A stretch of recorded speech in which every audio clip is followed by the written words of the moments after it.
Entertainment factor. Well, you're live now. Well, we'll go live. Oh, we are? Yeah, I just turned you on. Oh, Well, that's rude. welcome. Yeah, why am I grumpy? I know. Why are you grumpy tonight? Yeah, well, let's just say it as a little somewhat the disrespect that I've been getting. Oh, my gosh. Night 4. It's only night 4, and he's feeling. Night 4, and it feels like night 12 of a 10-night event. Touche. Doesn't it, guys? Yeah. Yeah. Anyway, we are here. We're just doing a little round 3 recap. You know, hopefully somebody out there appreciates it. But we will start with the bareback riding. We did have Casey Field in here. If you guys didn't catch that post-ride interview, it was really excellent. He posted a 91.5-point ride, which is the highest scoring ride so far of the event. He drew a great horse. He marked him out perfectly. He had mentioned that he did not think that he had the first 2 seconds right, but to the untrained eyes of everybody in the stands and us, I mean, it was a near perfect ride. You don't see a lot of 90-point rides. In fact, 3 nights in, you hadn't seen a single one yet. But Casey Field led the pack.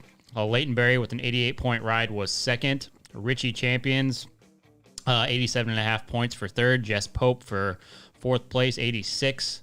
And Cole Reiner, 84.5 points to take the 5th spot. And Mason Clemens with an 83-point ride took the 6th position, and that's all the money to be won in the bareback riding. I know that Casey, I watched Casey's ride, and he did unbelievable. I will tell you, I don't know, you'd have to research a little bit, but I think that was Casey's first round win since like 15, if I remember right, or check on that, Ty. But I think that's one of the first rounds he won. But he deserved it last night. I know everybody now is starting to get the jitters out, and by tonight, round 4, we should be ready to go. But it was an unbelievable ride by Casey last night. Yeah, overall, it was just an excellent night of rodeo. Everybody's kind of getting into their groove, and we didn't see that more anywhere else besides I don't know where I was going with that, but we didn't see that any place more than the steer wrestling, where the times just keep getting faster. 3.5 won the night. That was Will Loomis who had that, followed by Jacob Talley with a 3.6. Bridger Anderson 3.6 as well. They split the round. Bridger, the young gun, I mean, he keeps on finding himself in the money. I mean, he's an impressive guy. He's going to be around a long time giving these guys grief. But we're kind of seeing a changing of the guard live every single night in the steer wrestling, and it's pretty impressive. Last night's steers, I think, were the best that the guys are going to see the week. So we were expecting to see some fast times.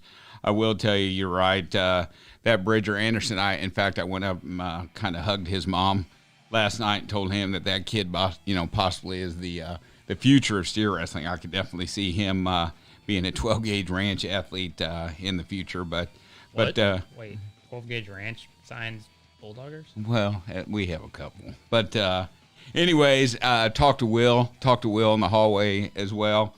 Will was obviously just super excited. I did ask him a little bit about what it was like here at Globe Live. He likes it, and actually a lot of the athletes are looking around and looking in the stands, and they're real excited at what the future rodeo is going to be, just because they're seeing all the fans here and what potentially that could open up in the future about packing houses and getting more of a crowd. But Will had a great night. You saw a lot of threes last night, just when you thought all threes. Yeah. Every single check was to somebody, in the threes. We didn't have a single 4-second run make money. So Matt Reeves did have a horse change, and he did find himself receiving a check. So he split 5th and 6th with Jacob Elder, and they were 3/8. I mean, when 3/8 take the 5th and 6th spot, I mean, it feels like the NFR. That was another thing that Will said as he walked in there, and I think a 3.9 was running 5th or 6th at the time, and so it really put the pressure on him. I do know that Waggett's back was focused on Scooter again. I will tell you, it's going to be a tight race. Just a little bit separates, and to find out who's going to bring home a world championship this year. Your mom's going to bring home a world championship. Oh, that was good. Man, you are grumpy tonight. Jumping forward to the team roping, we saw a repeat with Dustin Esquiza and Travis Graves taking the round. 4-2 for them. They did have a 3-8 the night before, which was lightning fast. As a record, actually, is what it was. But Andrew Ward and Buddy Hawkins with a 4-3 followed up with them 4-3, 4-4, 4-5. It was a very tight race. So you 4-2 for first place, 4-3 second. Levi Simpson and Shea Carroll 4-4. Fourth place was Luke Brown and Joseph Harris with a 4-5. Chad Masters and Wesley Thorpe, who were just in here, we had a nice little conversation with them. If you didn't see that, go check that out. With the 5 flat, and then in the 6th position was Jeff and Tyler Worley. So 5-5 for those guys. But they've got the repeats in the team roping coming up. But everybody that we've talked to, headers, heelers, everybody's feeling good. Everybody's excited. They're starting to feel relaxed. I think we're just going to see faster and faster runs in the team roping, which is what you see with multi-day rodeos, especially the NFR is lightning fast times in the Sierra or in the team roping. So yeah, we will keep an eye on that. And jumping forward to Saddle Bronc, we haven't had anybody from the Saddle Bronc on since night 1, but yeah, it was a 90-point ride, 90 and a half actually, that took the top spot in the Saddle Bronc riding. So that was Alan Bohr, and he had a near flawless ride as well, 9.5 points. Wyatt Casper, who had the huge lead from winning the American, had an 87.5 points, so he found himself in the money. Followed by Chase Brooks with an 86.5 point ride. Isaac Diaz, 85.5 points, took the 4th spot, and Shorty Garrett with 84.5 took the 5th spot. So we did see Ryder Wright split that money with Shorty Garrett with an 84.5 as well. So that is kind of the results from the Saddle Bronc riding. It's shaping up to be a pretty interesting event there too. So, Wyatt Casper had a humongous lead, and we're starting to see that kind of narrow as Rusty Wright kind of creeps up on him. So it's fun rodeo. They've got a good pin of horses tonight, so it's just going to keep getting better in our opinion, especially in that event. Tie down has really got interesting. Going into night 3, Marty Yates had 2 round wins under his belt and jumped up huge to kind of start to chip away at that gap with Shad Mayfield. So he had, going into night 3, a really good chance. If he had that round win, I mean, this would have gotten really interesting. If you watched Marty last night in round 3, he was all set. He made the throw to go ahead and win 3 nights in a row. He had one little miss on the flank there, but he was all set. It's getting super interesting in this event. It is, and one thing, if you know Marty well, he'll tell you about that horse Buster. If Buster's sound, if Buster's good to go, you'll hear Joe B say this as well. I mean, he doesn't have to work that hard with a horse like that, and anybody who's ridden a great horse knows that. But he might win the round tonight. I mean, he's so consistent. He's one of the best to do it, and it's really interesting to see what happens there. But well, again, though, go ahead. I'm just each saying. Time Shad Mayfield is out of the money, right?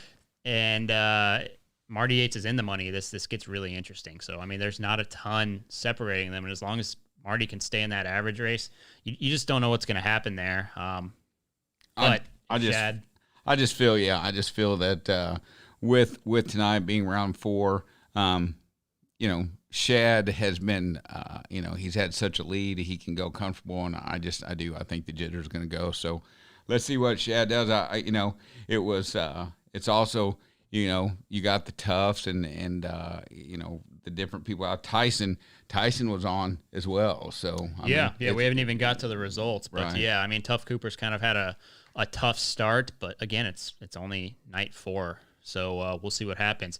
What was nice, though, Corey Solomon getting the call up. He's been on the show twice now. Just we had pulled him on to talk about getting called up, and then funny enough, he won the round last night, so he came right back on. But the 7 flat for Corey, so he roped that was the fastest time of the entire rodeo so far as well. I think we're going to see somebody break into the 6s, which is really what I'm hoping to see. But Corey Solomon gets the call up off the couch, hasn't been roping, hasn't been looking at anything, as anybody who's in that 16 position wouldn't want to come close to Globe Life, So and he's been in that 16th position before and knows that well. But he got the call up and made it happen. He was in the money night 1, and then took the round last night. So followed up by Tyson Durfee, who was a 7-3. So Tyson Durfee found himself in the money. Hunter Heron as well split that round 2 or that second and third place money with him, 7-3s. Shane Hansey fourth with a 7-4. Adam Gray, who I don't know if Adam's got a check yet, but he was in the money in the fifth hole, 7-8. And then Weston Hughes with an 8-1 in that sixth position. So I think we're going to see faster times in the tie down. I really hope tonight's the night we see somebody break into the sixes. So getting to see somebody break into the sixes in Globe Life, the sixes rather, would be pretty interesting. So, and something I really personally want to see. It'll happen. Now the barrel racing, kind of another 17-0 is what we're going to expect. I mean, again, somebody's probably going to break into the 16s in the barrels tonight. I just think it's going to happen. It seems like they did something to the ground, talking with all the barrel racers, that they put some more water on it or something. But anybody who was watching on TV, any of the barrel racers at home, some of the people that I got to talk to who aren't here, who were watching, was like, yeah, those ruts were out of control. So hopefully they didn't put as much water on it if that's what was causing that. But Lisa Lockhart, 1709. She had almost 2/10 over Brittany Posey, who is, gosh, what is she? $3,000 behind, $3,000 behind Haley. Close. It is It's so tight close between Haley and Brittany, but the go-around win goes to Lisa, second to Brittany, third Shelly Morgan, who she's been consistent.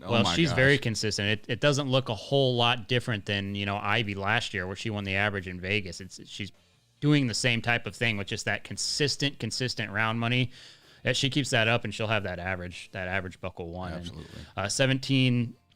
17-22 for her. And then in the fourth hole was Cheyenne Wimberly, 17-24. Stevie Hillman, who could possibly, if you watch some of the other pregame shows, and some people are picking Stevie to take the round tonight. But Brittany Barnett was in that sixth hole. So fast night of barrel racing. We're going to see another fast night. It's going to be really exciting.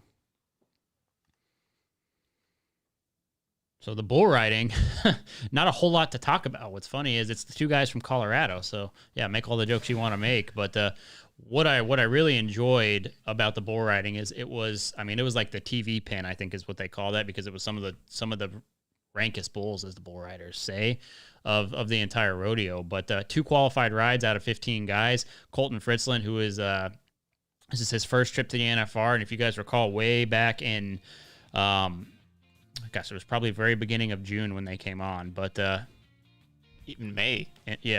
Sometime in May. Episode number 2. Yes. Episode 2, we had Colton Fritzland and Kai Hamilton on, and they were green, and this whole COVID thing was just happening. And when we talked a lot about what they hope to accomplish, well, Kai Hamilton sitting first in the world, and Colton Fritzland with that almost $50,000 round money last night jumped up to second. So for us, that's really exciting, because we kind of got to have a conversation about what their hopes and their goals were, and the dudes are fulfilling it. But 89-point ride for Colton, and then Ty Wallace, 88.5 points. So the two Colorado guys get it done, and when only 2 guys win, they get to split all the round money. So it worked out really good. I love when we're so professional, or you're so professional. I'm kind of let's go laid back here, but I wish the audience could have seen you last night when you found out the two people that placed and won last night were from like Colorado. It was like the greatest thing ever in the whole wide world. That hey, they're from Colorado. Get them down here. So yeah, well, I mean, Ty Wallace, high school roadie at the same time I did, and then Colton's,